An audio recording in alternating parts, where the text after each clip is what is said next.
Amigos e amigas, vamos a mais um momento da liturgia da palavra nos meus endereços telemáticos.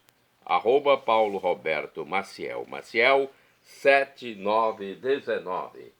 repórterpaulomaciel.blogspot.com.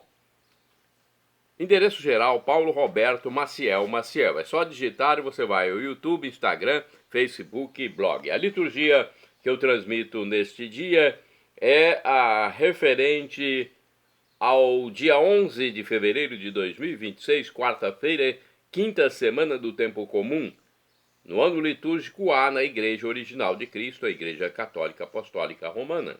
A cor dos paramentos litúrgicos é verde, conforme eu estou simbolizando com este lenço aqui no pescoço. No rito temos o missa à escolha. Pode ser também, você que é presidente de celebração eucarística ou da palavra, pode ser também missa em homenagem, em memória, em homenagem, né, a Nossa Senhora de Lourdes. Memória facultativa. Aí a cor é branca. Eu sou leitor e animador litúrgico na Paróquia Central em Colatina. Primeira leitura do primeiro livro dos Reis, capítulo 10, versículos do 1º ao 10º. Naqueles dias, a rainha de Sabá, tendo ouvido falar para a glória do Senhor da fama de Salomão, veio prová-lo com enigmas.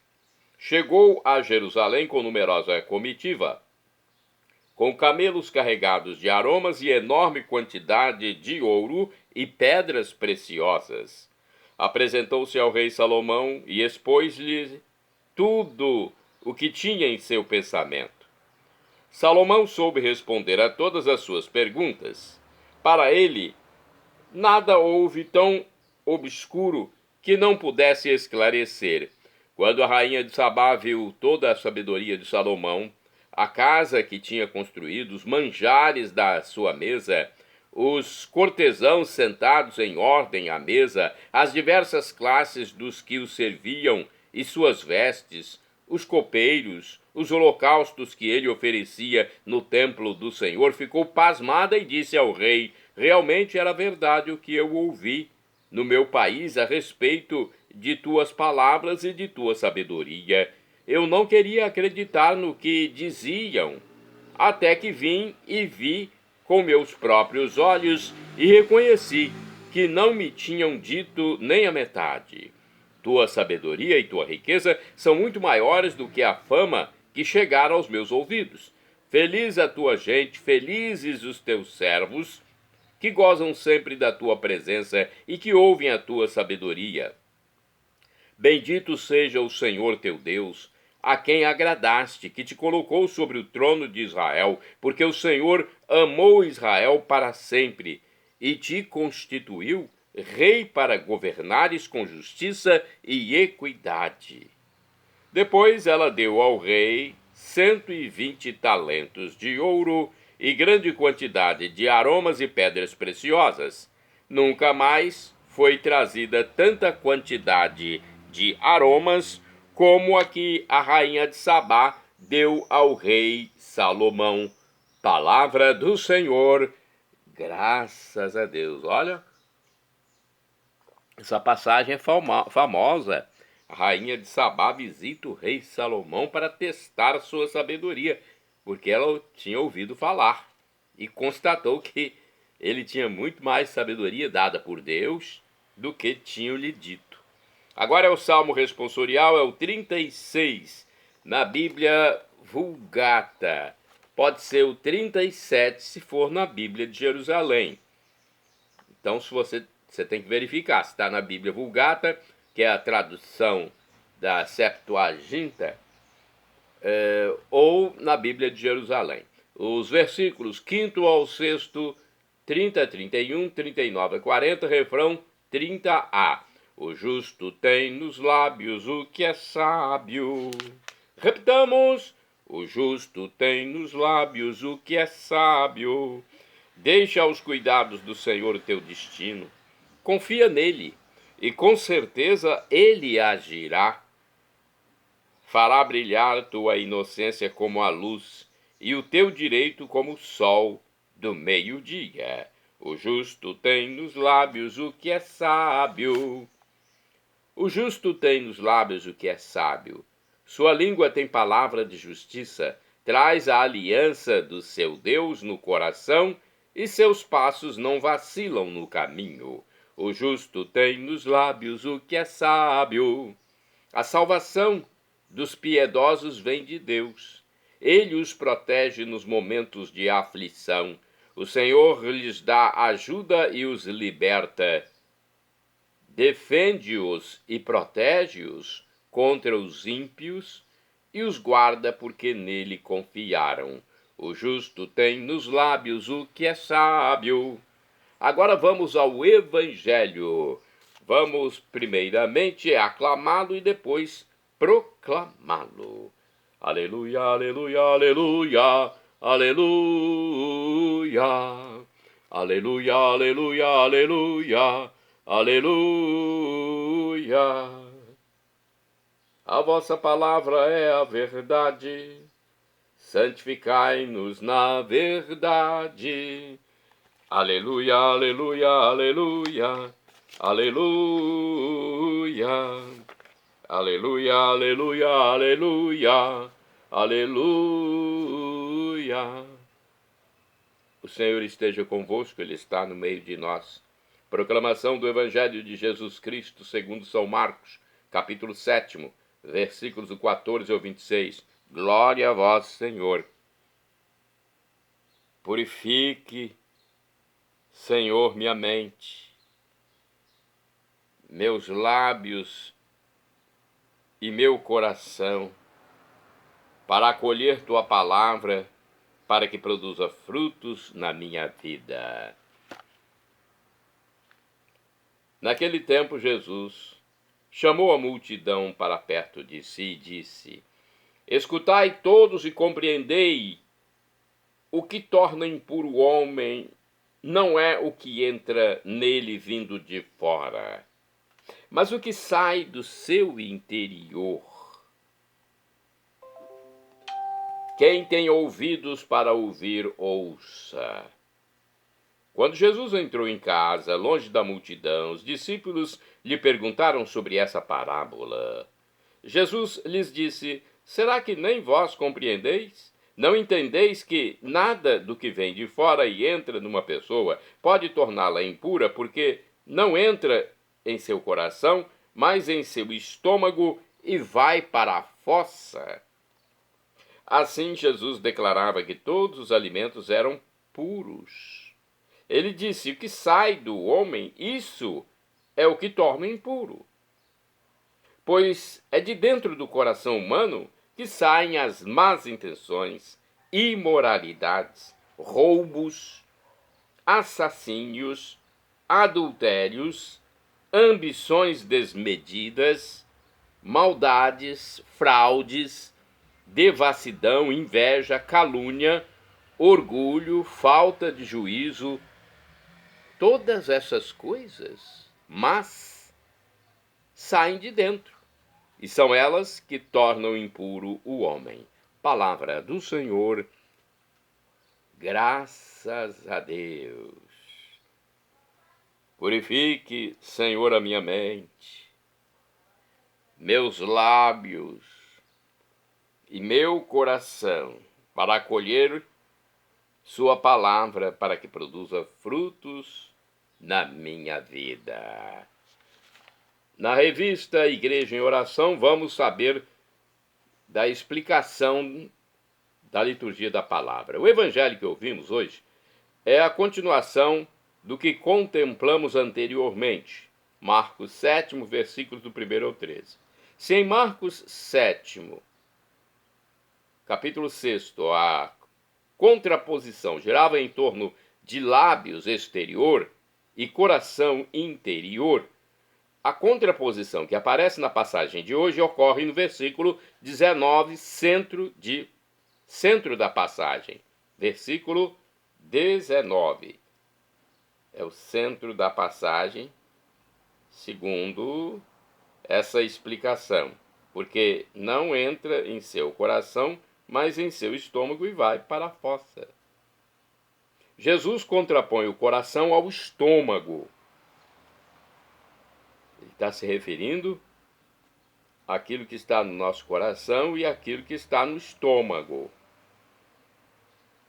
Todos os alimentos são puros quanto ao culto e à religiosidade. Jesus não está se referindo a impurezas sanitárias. Não, não é isso.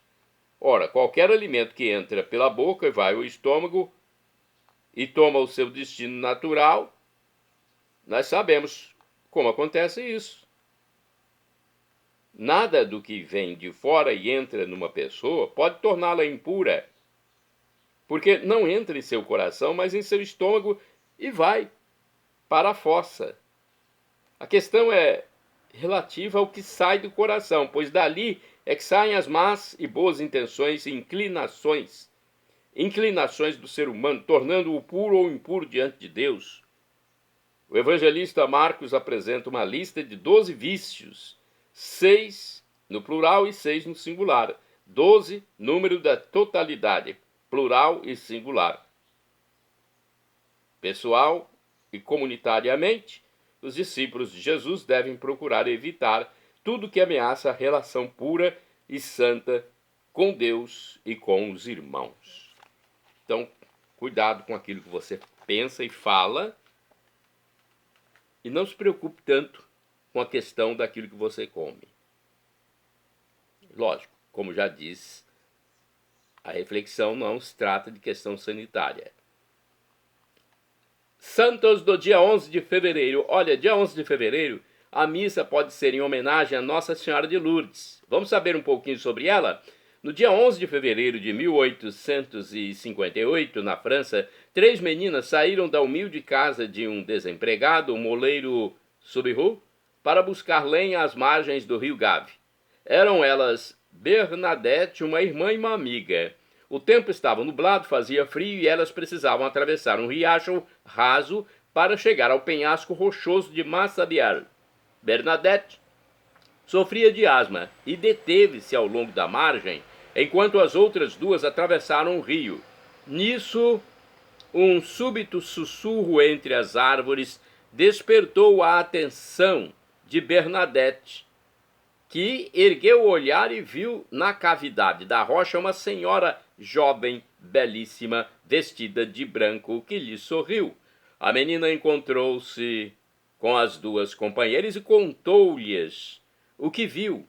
Os pais, informados pela irmãzinha, proibiram Bernadette de voltar à gruta, mas depois, vendo-a em lágrimas, cederam, e no domingo 18 de fevereiro, 20 pessoas para lá se dirigiram em companhia da vidente. Olha, então, os pais não queriam. Depois, eles aceitaram e já tinha muitas pessoas no lugar. A senhora já estava esperando por ela e sorriu quando Bernadette borrifou a rocha com água benta. Tu me queres fazer o favor, disse a santa, de vir aqui a cada 15 dias? Não te prometo felicidade neste mundo, mas no outro. No dia 21 de fevereiro, entre a multidão, achavam-se disfarçados 3 policiais e alguns funcionários do governo. De repente, o rosto de Bernadette se iluminou e os homens descobriram a cabeça, quando dos lábios da menina ouviram sair este grito: penitência! No dia seguinte, a senhora mandou beber da fonte, que naquele momento esguichava aos pés da pedra. É a fonte milagrosa. É a fonte milagrosa. No dia 27 de fevereiro, convidou a menina a beijar a terra como sinal de penitência pelos pecadores e disse: tu mandarás o sacerdote construir aqui uma capela. Mas o padre Peyramale não foi amável com Bernadette. Pergunta àquela senhora como se chama. Na noite entre 24 e 25 de março, Bernadette transmitiu à senhora o pedido do pároco. Eu sou a Imaculada Conceição, respondeu a senhora. Uma resposta inesperada, ao menos nessa formulação, e o pároco tocado creu. 4 anos antes, o Papa Pio IX proclamara solenemente o dogma da Imaculada, mas Bernadette, a mais ingênua dentre as adolescentes da paróquia, que não sabia nem ler nem escrever, o ignorava. Lourdes tornou-se o centro para onde convergem os doentes de corpo e alma, à procura do milagre mais cobiçado, a serenidade. Bernadette ficou entre as 4 paredes do convento de Nevers. Então ela tornou-se uma freira. E para ela ficou reservado o privilégio do sofrimento como penhor da conversão dos pecadores.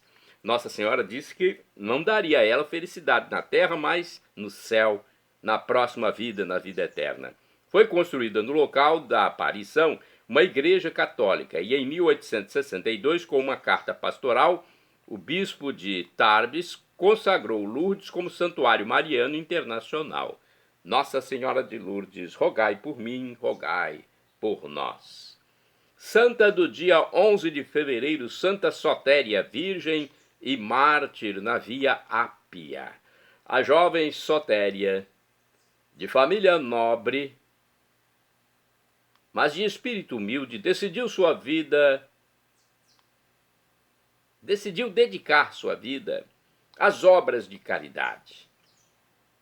Ela foi presa no ano 304, durante as perseguições do imperador Diocleciano, açoitada pelos algozes, ofereceu com coragem seu rosto, que foi espancado com ferocidade. Foi decapitada por não renegar a sua fé. Santa Sotéria, rogai por mim, rogai por nós.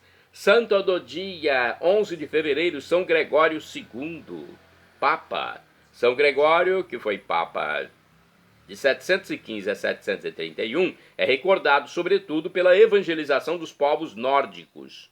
Conseguiu reconduzir os povos germânicos ao pontificado de Roma, ao invés do Império do Oriente. Defensor do culto das imagens sagradas, dedicou-se muito em defesa das artes. São Gregório II, rogai por mim, junto a Deus, rogai por nós. Santo do dia 11 de fevereiro, São Pascoal I, Papa. Pascoal foi abade da Basílica de Santo Estevão e o primeiro Papa a promover as missões nos países escandinavos de 817 a 824. Autor de inovadoras intervenções sociais, transferiu os restos mortais de muitos mártires das catacumbas para as igrejas de Roma, a fim de facilitar a veneração popular. Shalom Adonai é uma expressão hebraica que significa a paz de Deus, é o que eu desejo para todos vocês. El Shaddai, também do hebraico, significa Deus onipotente, Deus todo-poderoso, ele proverá aquilo que você deseja, se for para o seu bem. O professor e escritor de mais de 100 livros da Igreja Católica, Felipe Rinaldo Queiroz de Aquino, em seu canal no YouTube, onde responde às nossas dúvidas, diz que Deus pode nos dar uma dessas 3 respostas quando pedimos algo. Sim, não ou espere. Qualquer das 3, acate. Afinal de contas, vem de Deus, o Todo-Poderoso, o Criador do Universo, nosso Criador. Até nosso Pai na Terra, nossa Mãe, nos dá um não. Quando vê que é o melhor para o filho, imagine Deus que é onisciente, onipotente, onipresente. Eu sei que um não é fácil de receber. Eu mesmo, muitas vezes, não entendi quando Deus me deu um não. Mas hoje eu percebo que os nãos que eu recebi de Deus lá atrás foram as melhores coisas para a minha vida. Senão, eu possivelmente não estaria mais aqui. Então, acate. Eu sei que é difícil, mas acate, porque Deus sabe o que faz. E agora eu clamo Maranatá, como dizemos nós católicos, ou Maranata, como dizem nossos irmãos separados, os evangélicos ou protestantes. Não importa, a pronúncia, o significado é o mesmo. Vinde, Senhor Jesus. Um dia ele voltará e será o juízo final. Seja batizado, acredita em Jesus como Deus e arrependa-se dos seus pecados e nos encontraremos na vida eterna com corpos glorificados.